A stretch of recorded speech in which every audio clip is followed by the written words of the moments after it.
Greetings, chess aficionados. Welcome to Chapter 10. This is on the Hungarian defense in the Italian game, which begins after knight c6, bishop c4, and bishop e7.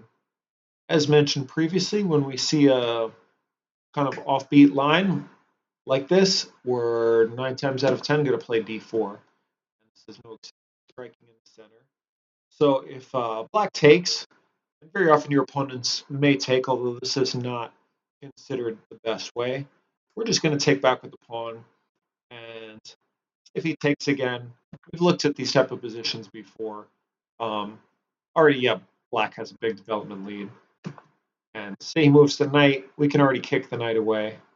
If black tries to counterattack, for example, which surprisingly is the #1 move, already we're just winning. We go back, we're covering all the squares the knight can come to, and if he retreats, well, we don't really need to talk about this too much more.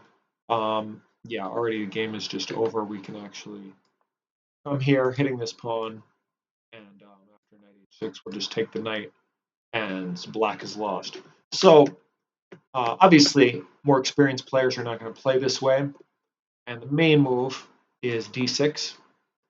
So here it's possible to play d5 and get a space advantage. This is kind of a closed position. It's not really, yeah, it's not really kind of in the spirit of the Italian. We're blocking the bishop. Black can even come this way, and it becomes kind of more like a King's Indian type of position, where indeed white has an advantage according to the engine, but black actually scores pretty well here. So instead, we're going to keep it open. We're going to take the pawn, and black should take back with the pawn. If he takes back with the knight, we're going to take, and queen h5. And very typical. We've seen this before, and we'll see it again. Double attacking the f pawn and the e pawn, and white is better. So we should take with the pawn here, and we're going to trade queens here. It seems a bit dry, maybe a bit boring. So king and knight can't take because then black will lose that f pawn with the e pawn. So black will take with the bishop. And the nice thing about this variation is moves are all extremely normal and natural. So what could be the more natural move than knight c3? I mean, castle is also a natural move, but why not develop a piece? There's really no rush to castle. We remain flexible by staying in the center. And with all these pieces back here, it's not like black is attacking us, so we have some freedom. Here, knight f6 is by far the most common move. And again, very natural, bishop e3. Really no point to pin the knight. What are we pinning it to? Bishop. So bishop e3 makes a lot of sense. And now here, by far the majority move at 72% is actually a big mistake. So again, what's a very natural move for black is to castle kingside. And why is this bad? Well, it's bad because now our bishop here can do some damage. We can play bishop to c5, hitting the rook. After the rook moves, all of a sudden, bam, knight g5. And black is collapsing on the f7 square. I mean, he can defend the f7 square, but to do that, he's got to get really bad pawns. So first he has to play bishop e6. After we take with the knight, he doesn't want to take with the rook and give up the exchange, so he'll take with the pawn. And now, important move, now we can pin this knight. And actually, black is going to have 2 pairs of double isolated pawns. There's really nothing that can be done here. Bishop e7 could be played, but then we can take this knight. We could also take the bishop as well. Doesn't really matter too much. And okay, material is equal, but who would you rather have, say, after castle's kingside? These pawns are all extremely weak. Yeah, we could put our knight here and here. We could lift our rook to attack these pawns. We're already the first on the file.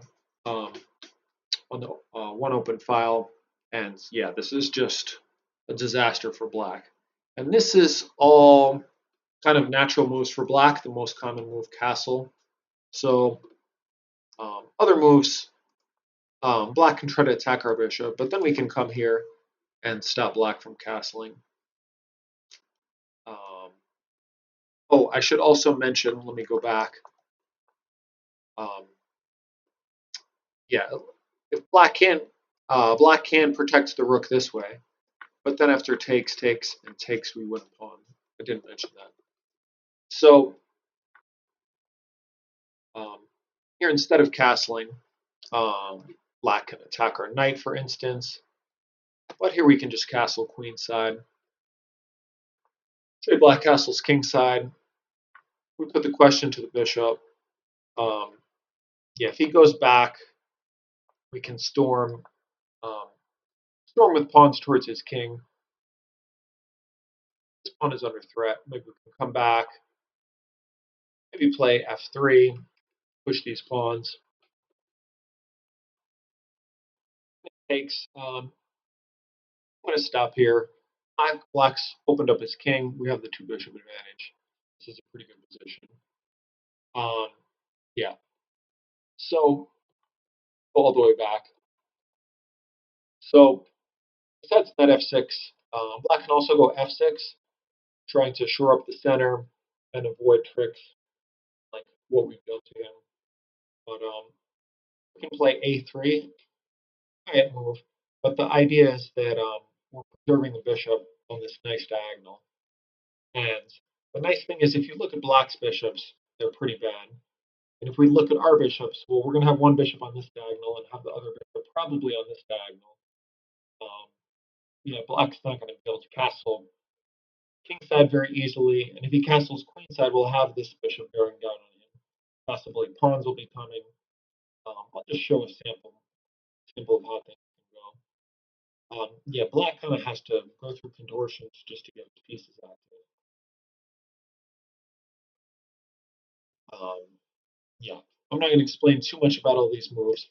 Here, the knight is not doing too much. It has no future, so it's coming over to the queen side. Eventually coming here.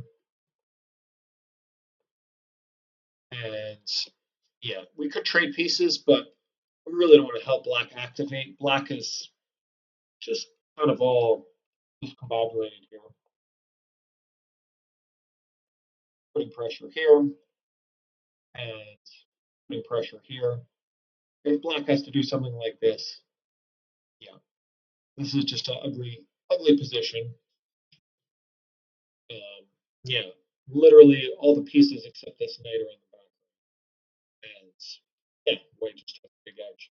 So yeah, not much to report about this opening. I go over many more moves you can study if you'd like to look at it.